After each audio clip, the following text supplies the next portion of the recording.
akikuokoa hawezi kukusahau. Yaani ukizaliwa katika Yesu, Yesu hawezi kukusahau. Biblia inapotaja uzao wa Esau, sisi hatusumbuliwi na Esau, tunasumbuliwa na aliyekuwa amezaliwa katika Mungu akabeba agano, yaani baba yetu wa imani Ibrahim. Huyu Ibrahim alizaliwa katika Mungu. Tukiangalia asili ya imani yake, asili ya imani ya Ibrahim ilikuwa katika Mungu. Tunaona katika kipindi Ibrahim anaenda kumtoa mwanawe Isaka, ambaye tumemzungumzia pale katika Mwanzo 35 mstari wa 27. Ilifika kipindi alishika siku zake, siku 180 anakufa. Tunaona Mungu alikuwa anakumbuka kizazi hadi kizazi cha Ibrahim. Sasa hadi Esau, licha ya kwamba alijua mbaraka na ndugu yake Yakobo, lakini bado alikuwa ndani ya kizazi cha Yesu. Tunaposema hivi Mungu, maana yake hawa kina Ibrahim wamechukua picha kamili. Ndio maana tunasoma kule nyuma katika kitabu cha Mwanzo, Ibrahim alikutana na mtu aliyekuwa anaitwa Melkizedeki, kama tunakumbuka, akatoa sadaka, mkate na kadhalika na vitu vingi, kwa sababu vile vitu vilikuwa vinatafsiri ujio wa Yesu. Bwana Yesu asifiwe. Alikuwa sasa, huyu Ibrahim alikuwa amezaliwa katika Mungu. Sasa aliyekuja kwa jinsi ya mwili ili sisi tuone utukufu wa Mungu ni Yesu. Kwa sisi ambao tumezaliwa katika Yesu, moja kwa moja tumezaliwa katika Mungu. Kwa hiyo kama tumezaliwa katika Mungu, Mungu hatakusahau hapo. Bwana asifiwe sana. Ukizaliwa katika Yesu, Mungu hatakusahau. Sasa kitabu kinaanza kusema hivi. Hivi ndivyo vizazi vya Esau. Ndiye Edomu. Esau alitoa binti za Kanaani kuwa wakezi. Ada binti Elon Mhiti na Oholibama binti Ana binti Simeon Mhiti. Sasa hichi kitabu chote kama nilivyosema, ukisoma kwa muda wako, sitasoma chote, lakini ukisoma kwa muda wako kinazungumzia vizazi. Maana kinazungumzia wake wa Esau na watoto waliozaliwa wa Esau.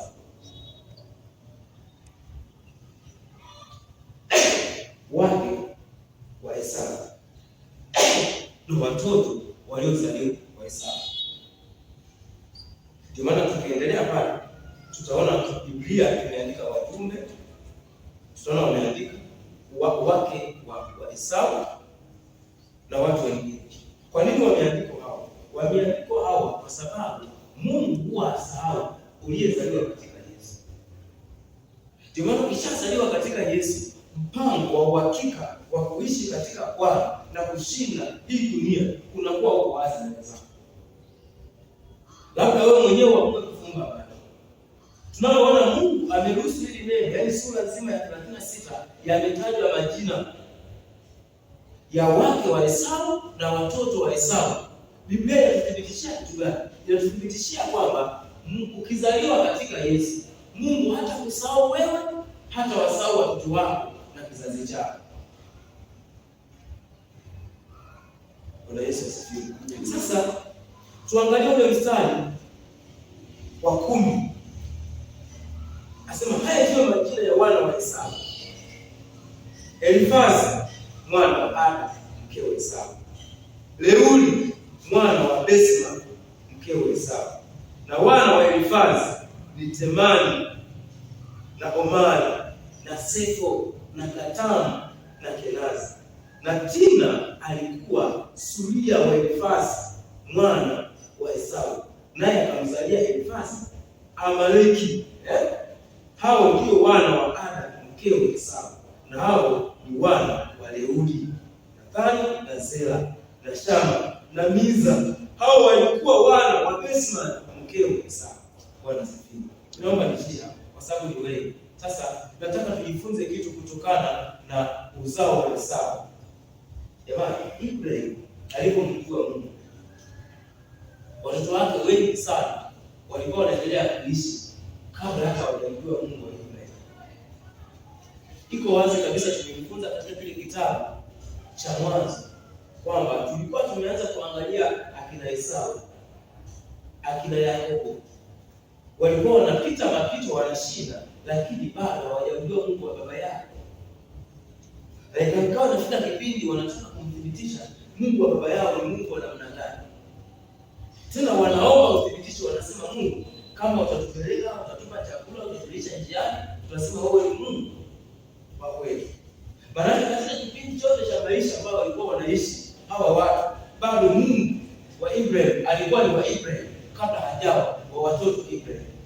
Ingawaje msaada wa Mungu wa Ibrahim ulikuwa unaendelea kupita hata kwa watoto wa Ibrahim na wajukuu wa Ibrahim hadi vitukuu vya Ibrahim, hata sisi.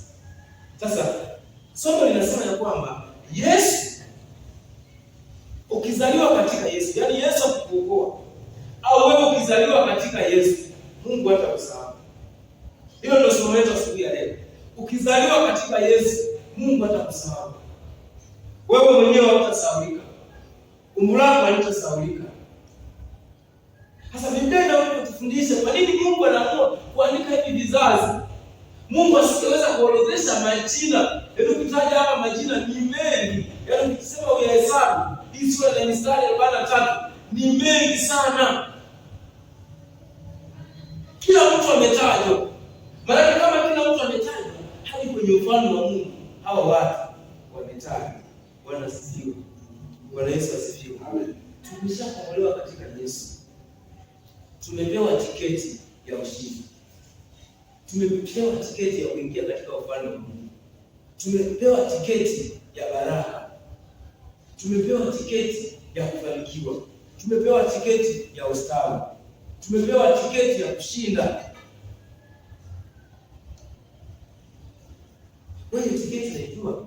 Kwa sababu kuna watu wamepewa tiketi na wameiweka kwenye mifuko yao ya suruali au ya nguo, lakini ikifika muda wa kufua zile tiketi wanazifua, halafu yale maandishi yanafutika. Lakini tiketi wamepewa. Yesu akishakuokoa hawezi kukusahau. Ndio maana Biblia inasema kwamba na tulishike sana ungamo. Ile ungamo la mara ya kwanza ambapo ni ungamo. Tulishike.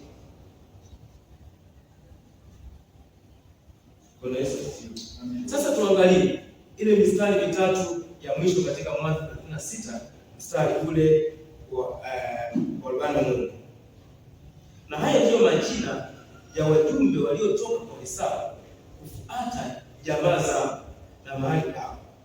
Kwa majina yao: jumbe Timna, jumbe Alva, jumbe Yathesi, jumbe Oholibama, jumbe Ela, jumbe Pinoni, jumbe Kenazi, jumbe Tamari, jumbe Mibsari, jumbe Magdiel, jumbe Irama.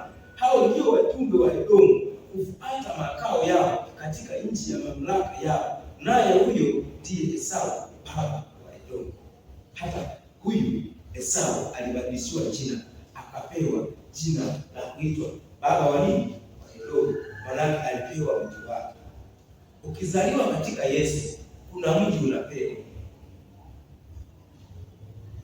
Iwe ni mji kwa ajili ya maisha yako, iwe ni mji kwa ajili ya huduma yako, iwe ni mji kwa ajili ya kazi yako, iwe ni mji kwa ajili ya kitu fulani, kuna mji unapewa.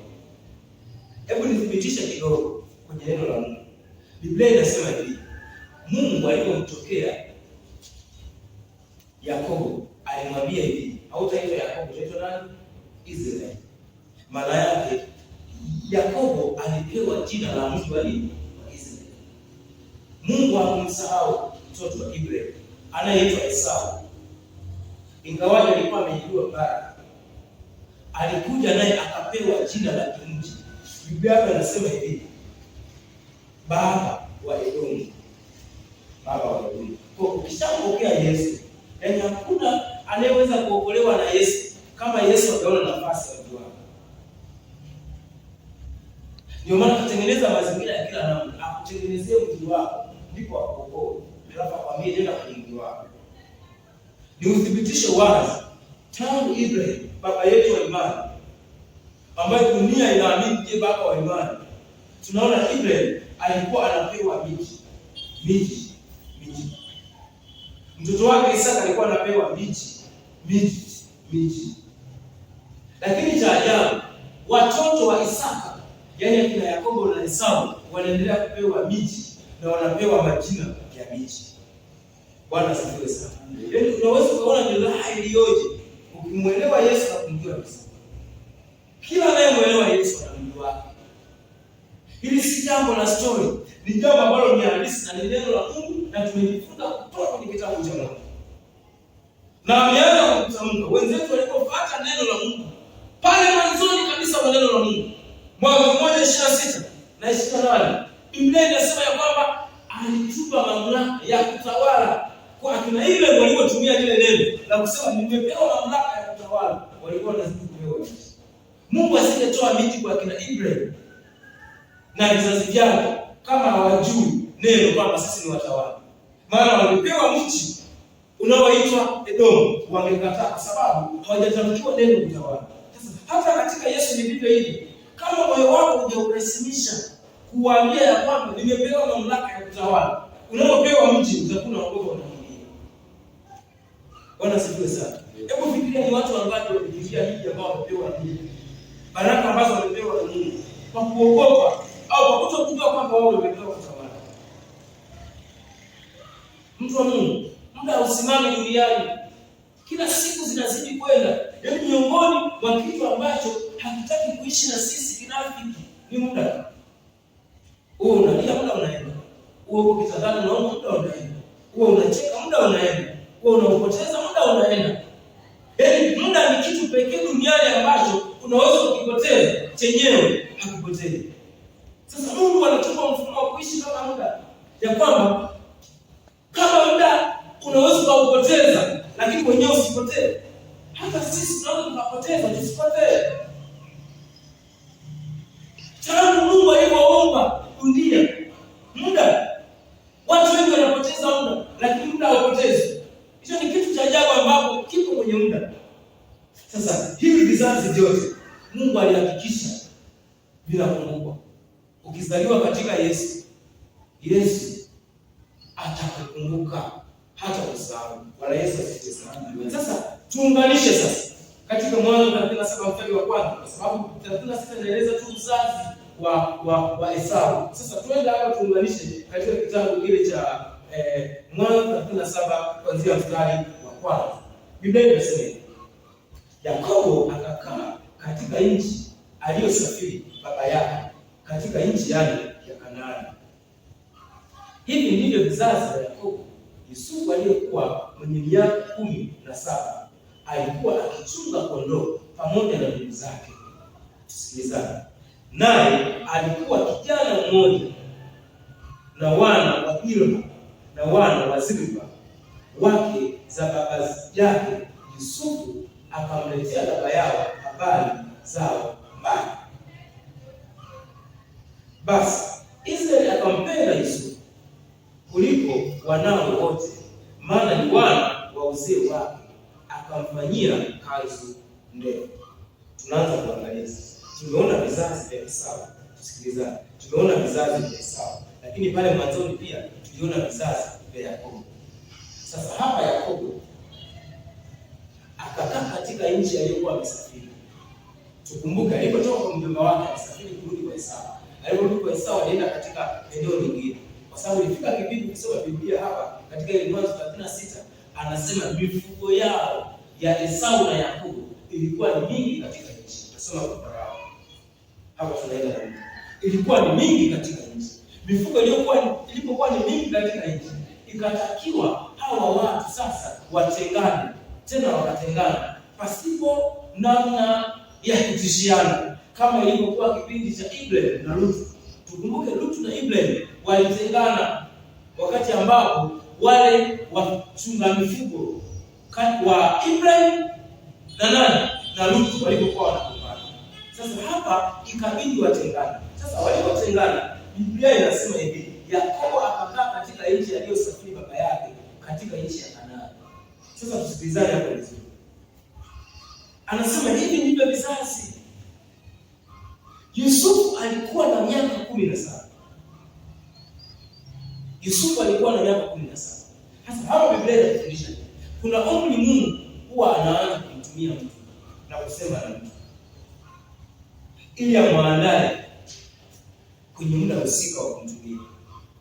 Kutumiwa na Mungu ukiwa na miaka 10 sio kutumiwa na Mungu. Wewe ni kuandaliwa na Mungu ili mtumiwe ukiwa na miaka 20. Ilikuwa inanisumbua zamani miaka iliyopita. Inafika kipindi naomba kuuliza Mungu.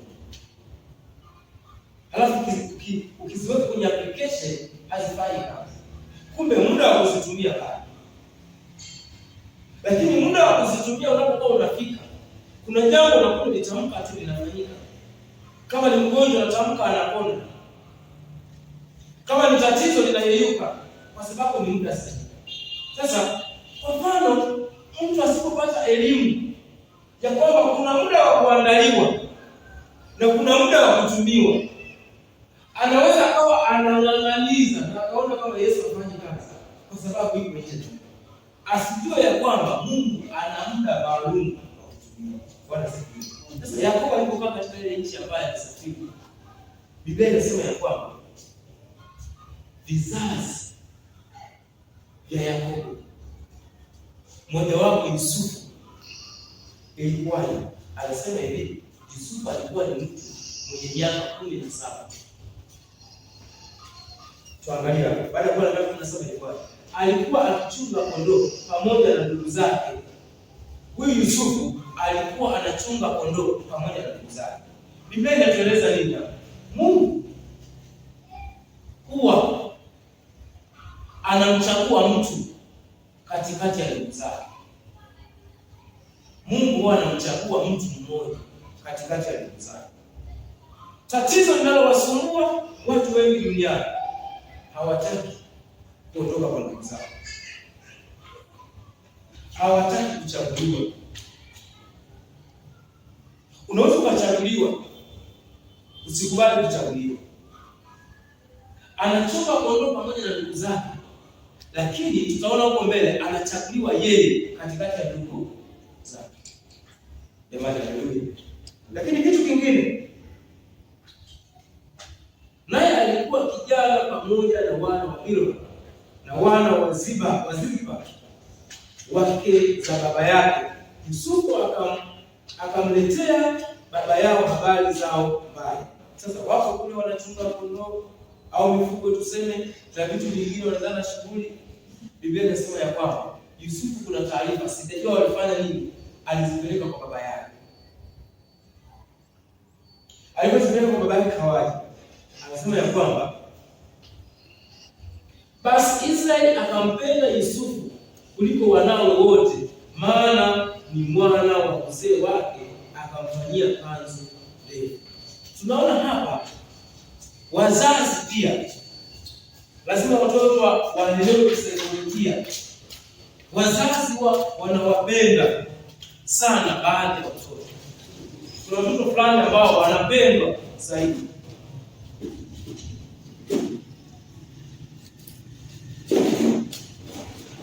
Na katikati haya inaweza kuwepo kusudi la Mungu. Kuna kusudi la Mungu watu tunaona kuna muda kusudi la Mungu lifanyika kwa kumchukia mtu. Lakini kusudi la Mungu hilo linafanyika kwa kupenda mtu. Twende kazi. Yakobo alipendwa sana na mama yake. Kusudi la Mungu likatimia kutia upendo ule.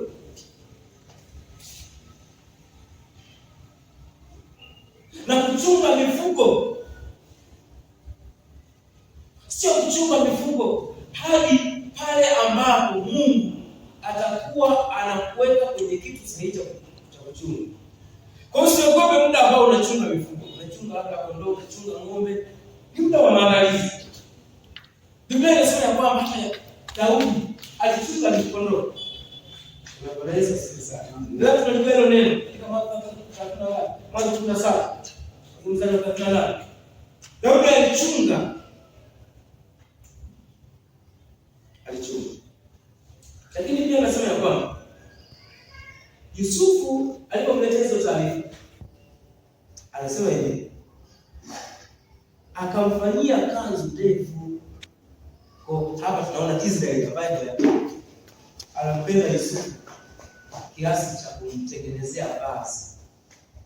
Kwa tunaweza kujifunza kwamba upendo ambao unatoka moyoni huwa unategemea kufanya kitu kwa hilo unayempenda. Amani, haleluya. Amen. Ndio maana kuna upendo mwingi wa maneno, sio wa vitendo. Lakini Mungu anatueleza wazi hapa, upendo wa kweli huwa unakuwa na vitendo. Kwani Biblia inasema alipompenda Yusufu alimshonea nini jamani? Kanzu ndefu. Alimshonea kanzu ndefu. Sasa maana hicho kilikuwa ni kitendo kama ishara pia ya upendo wa Yusufu.